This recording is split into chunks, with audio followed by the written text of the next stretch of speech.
People I know are stressed out with SEO. They don't know where to start. There's too many jargony terms. It's too insane now because it seems like everything's changing every 2 seconds. Welcome to Duo on Air, where we help you get seen, remembered, and wildly obsessed over by your audience. We're your hosts, Abby and Courtney, a pair of ex-agency besties who ditched the cubicles, the Minneapolis skyways, and the corporate jargon for work that matters with people who inspire us every day. Today, we're a women-powered marketing agency serving brands worldwide, bringing those big agency results without the corporate price tag.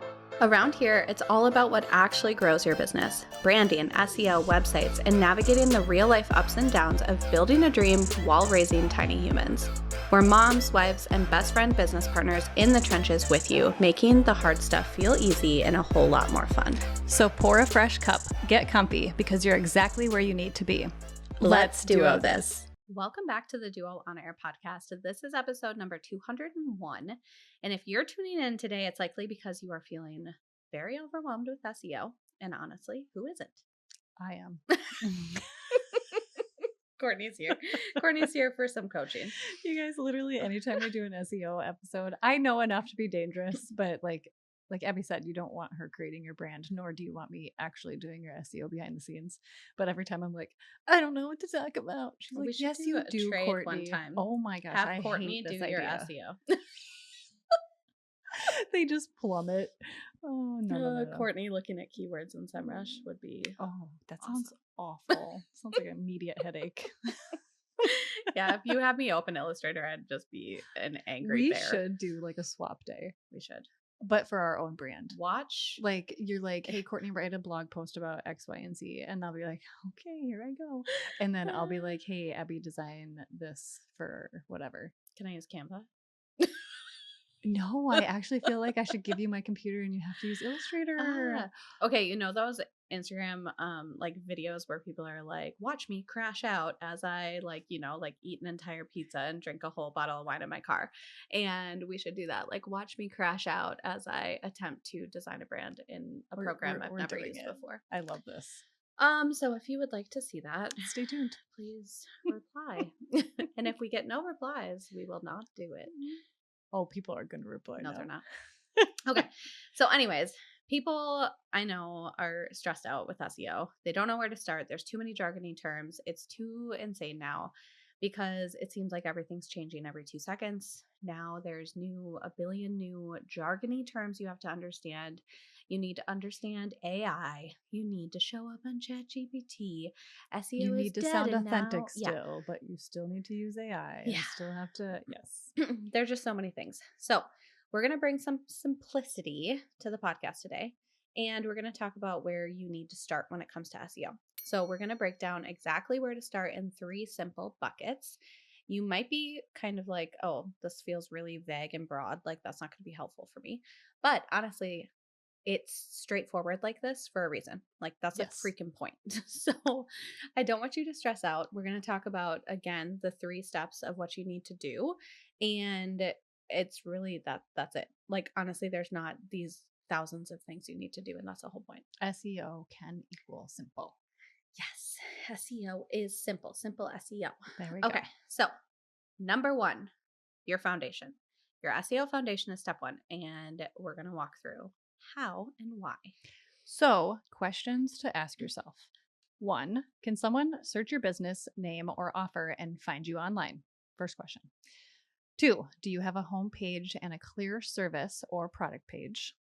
3, do you have analytics tracking, such as Google Analytics and Search Console? And 4, are you getting any organic search traffic or inquiries? Yeah. So literally, have you gotten a lead from Google? Like, that's yes basically what that is. Yeah. So if you answered no to any of these questions, this is honestly where you need to start. You need to start at the foundations.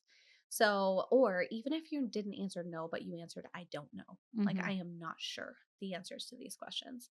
So this kind of work at a foundational level is not like this glamorous, sexy thing that you're going to do. It's not as beautiful as designing your It's brand. not I'm as fun sorry. as being Canva and Illustrator. I know, but it is crucial. And you can't grow if Google doesn't know you exist. It's fun when you look at the analytics and you see that it's working. It is. That's when it's fun. It's fun when you have analytics set up. Mm-hmm. So, Mm-hmm. even if you might fall in this bucket too, even if you've outsourced SEO in the past, but you actually don't understand what was done, you might still need to start here because just because you paid someone to do SEO doesn't mean that they actually did anything. Right.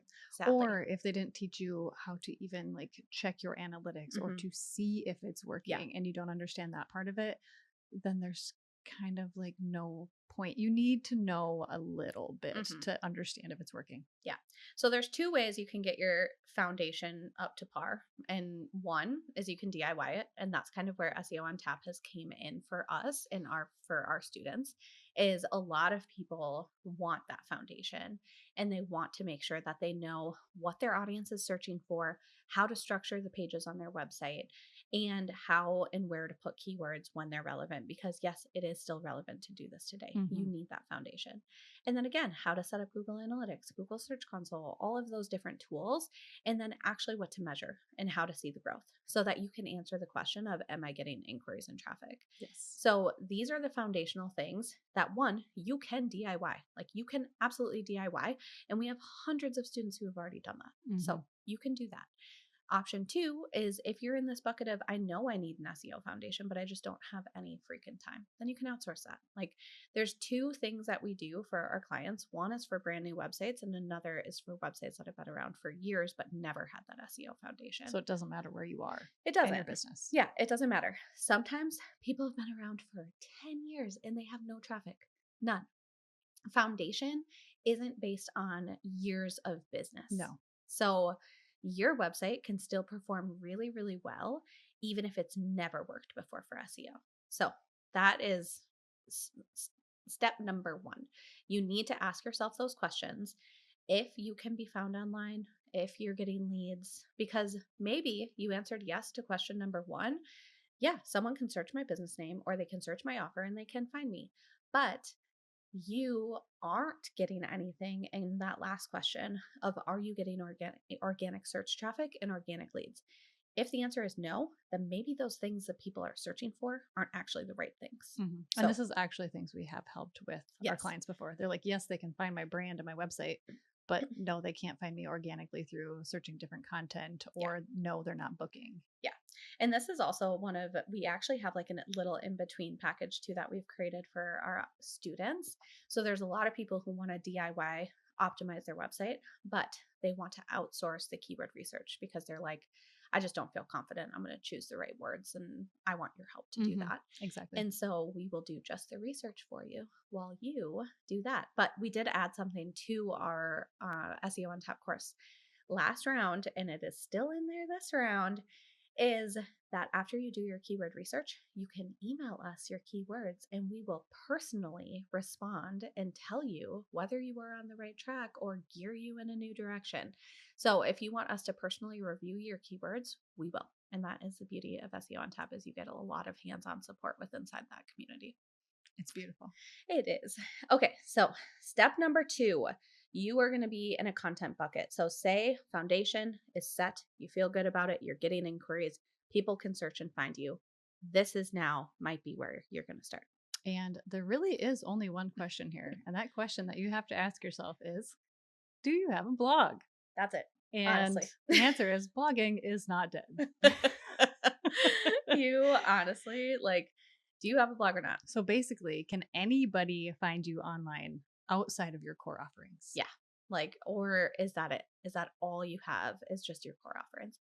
And here's the deal, is that people can't, if someone knows exactly what you do and exactly what you offer, then sure, they can find you. But how many people out in the world don't know they need you? Yeah. Think about how you search things online and what you're searching for, whether it be an answer to something, a service that you need, a product that you're looking for.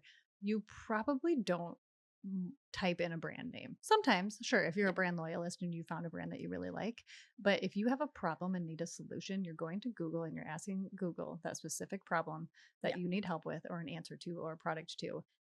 and you're finding places that have more content than just what they offer because they're giving you content around that specific question that you answered. They're giving you more long form content in the form of a blog. Yeah.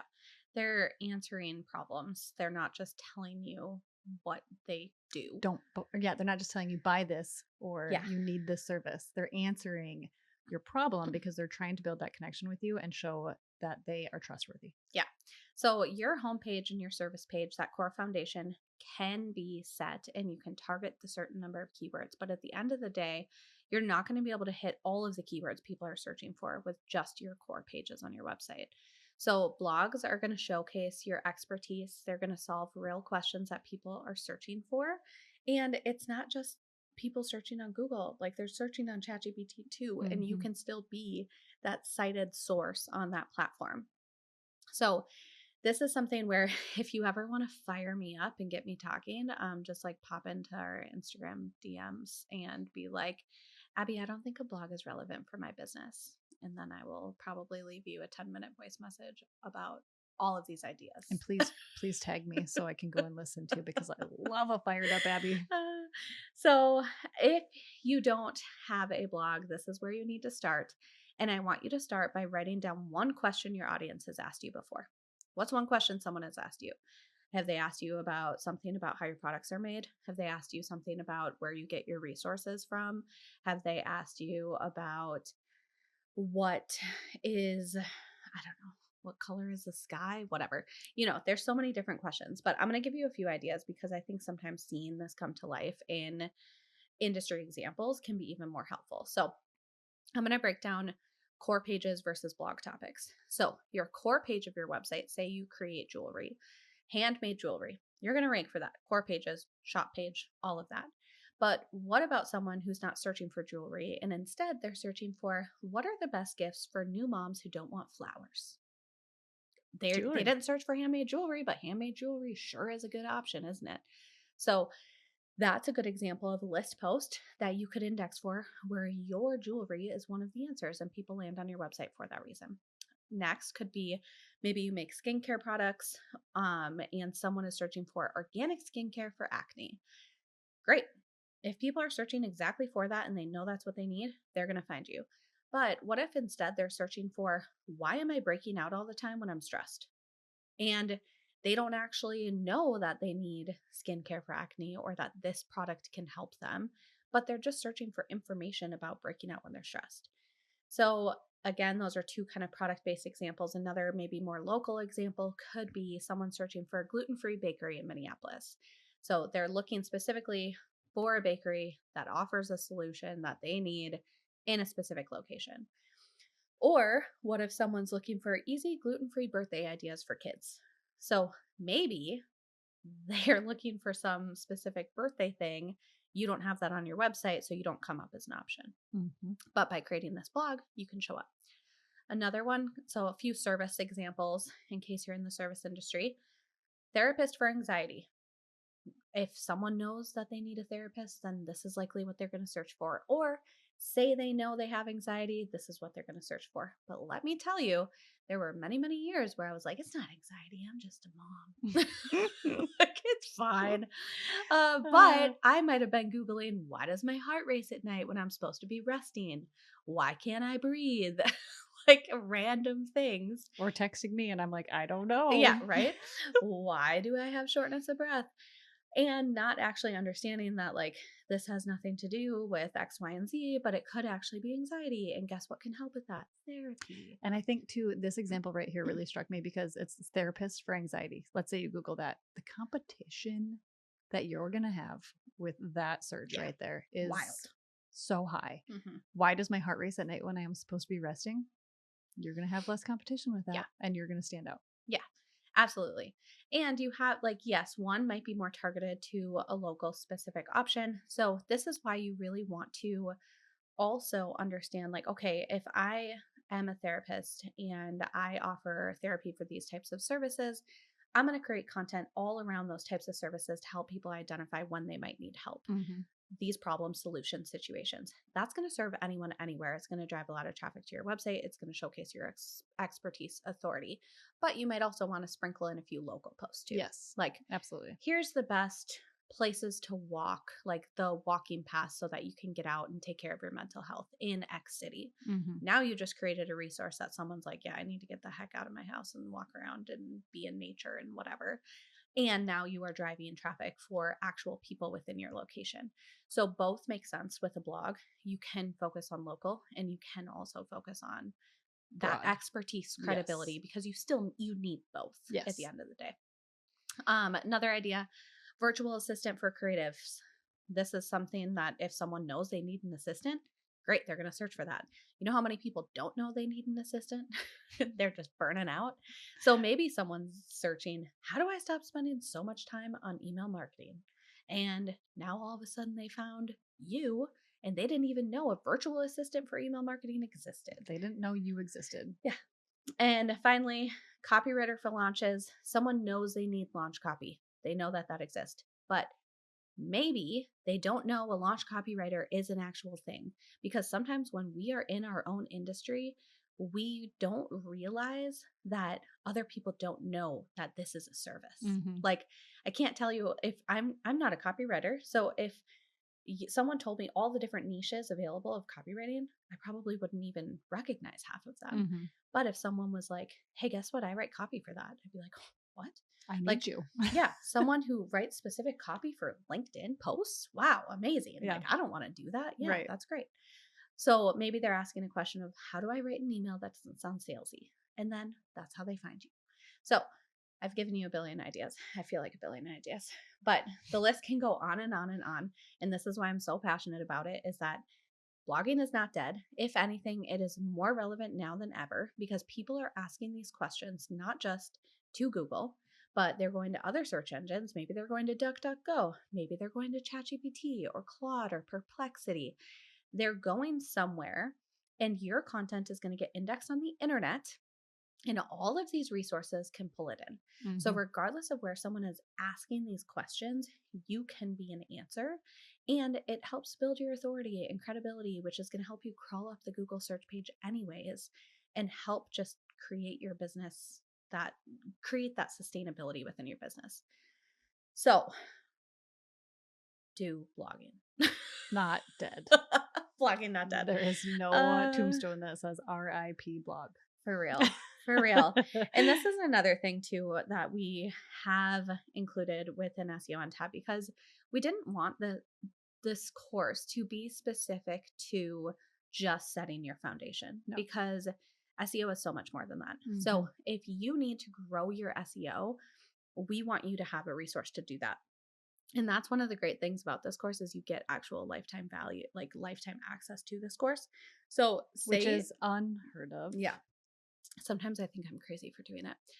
But sometimes I think that's the value in it. Like, I think that's what's, the beautiful thing about it. I can't tell you, I'm never done updating that course, ever. Like, it's a good thing for you as a student, but it's also like, holy moly, something changed again. I need to create more content. I need to update this video. I need to add this resource. I have a very big love-hate relationship with it. You kind of have to think of it as your like ongoing SEO support. Honestly, the courses. It is. For real. It is ongoing support as SEO changes to adapt and help you grow. But at the end of the day, like, it's not that I want you to look at this course and see how quickly can I get through it. That's not the goal. Like, No. I actually, and I get that question a lot, but that's not the goal. The goal is to take it through each of these content buckets. Step 1, foundation. You're going to do module 1 through, I think, 4. 1 through 4 is going to help you set your foundation. Module 5 is all about long-term strategies, which is blogging and how to create blog content, how to find keywords that people are searching for. And that's going to be this bucket. And so as we move into the third bucket, we talk about even deeper growth. So say you do have a blog, you're not going to stop creating content. And maybe in the future, content creation is going to change. But guess what? So is that module. That module is going to be updated. You're going to have the relevant content if it does change. So you have security in your purchase too, which is really good. But let's talk about the third bucket. So, say you're creating content, you have that foundation, you have a blog. Now what? Now we need to focus on authority and credibility. So, questions to ask yourself for authority is, what's your domain authority compared to your competition? And we have a free checker tool in here that you can find that out. So, we will put that in the show notes. Number two, are other people linking to your website? Are you sharing testimonials and case studies on your website? Are you collaborating or being featured anywhere else? And if you ask Google, is my business credible? What pops up in that AI overview? Which is always kind of fun to see. Yeah. Or terrifying. Yeah. We do this a lot. And a lot of people are like, I did that and nothing popped up. And I was like, it's okay. Like, it's okay. It just means you have some work to do. Now you know what to work on. Yes. So creating that credibility and authority, if you are credible and authoritative, like, yeah, the world knows that. Maybe your people know that. Maybe your like local community knows that. But does Google know that? Like, and that could be terrifying. yeah, it can be. Like, oh gosh. But if you don't take case studies and testimonials, and if you don't talk about your success online, if it's not online, no one else is going to know about it. Mhm. So say for example, you are working with your clients and you send them a Google form at the end, and that's where you're capturing all your testimonials. I love that. That's great. But those testimonials aren't online unless you put them online. Mhm. So now Google doesn't know about those testimonials and what you do. And a lot of times those testimonials include keywords, Yes. which are amazing to help you Mhm. index. So making sure that your credibility and authority lives somewhere online is what's going to help you be credible and actually show up in AI overviews in ChatGPT, up higher on a Google search page, and all of that. So authority is what builds trust for your audience and for Google. And AI values trust big time. So, even more so than Google before. Google tended to rely a lot on your domain authority. So, that marker can take a really, really long time to grow. I would say ChatGPT relies more on relevancy. So Mhm. it's not about this timeliness of your authority, but it's about, are you relevant and authoritative right now? Yes. So it allows you to kind of skip the line. It's like the fast track pass, like Disney World. Fast track, is that what it is? AI is the fast track Yeah. pass. Yes, there you go. It's your fast track credibility. So a few ideas like trust could be being a guest on a podcast, getting a local press feature within your local area, internally linking your content so that everything is talking to each other, showcasing your case studies online, putting your testimonials online, and having these industry partnerships. Maybe you're doing blog swaps with someone where you're showcasing your different expertise and authority, things like that. So, this is the kind of trust that's really going to grow over time. So, here's the deal. If you are frustrated with your SEO progress, you're probably trying to jump a bucket.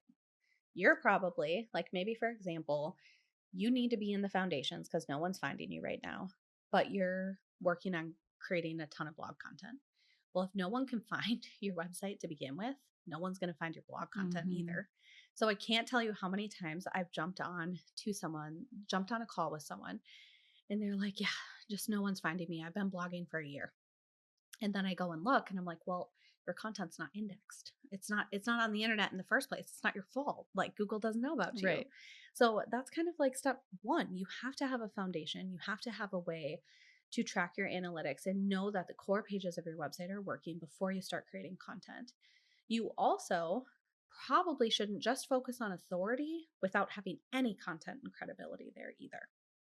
Because again, people need that credibility and understanding who don't know that you already exist, who are looking for those solutions.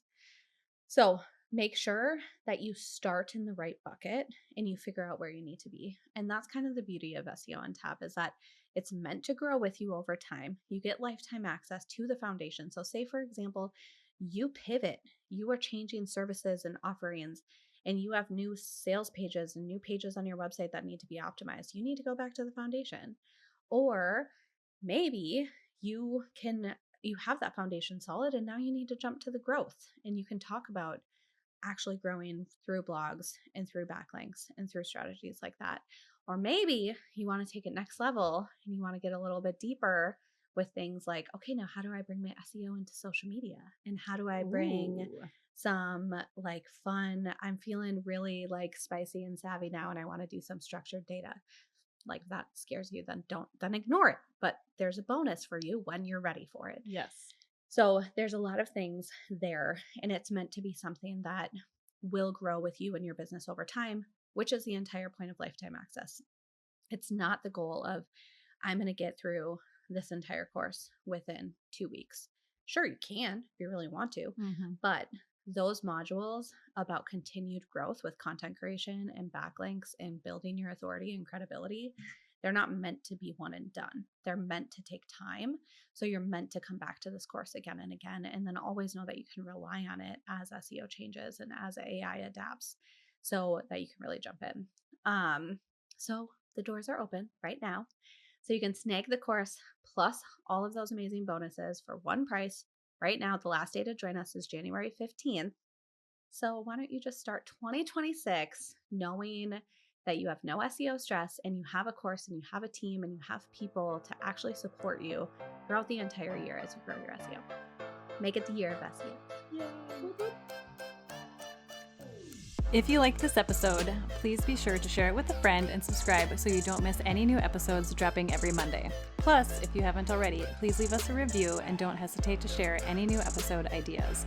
We love hearing from you and creating this content for you. See you next week.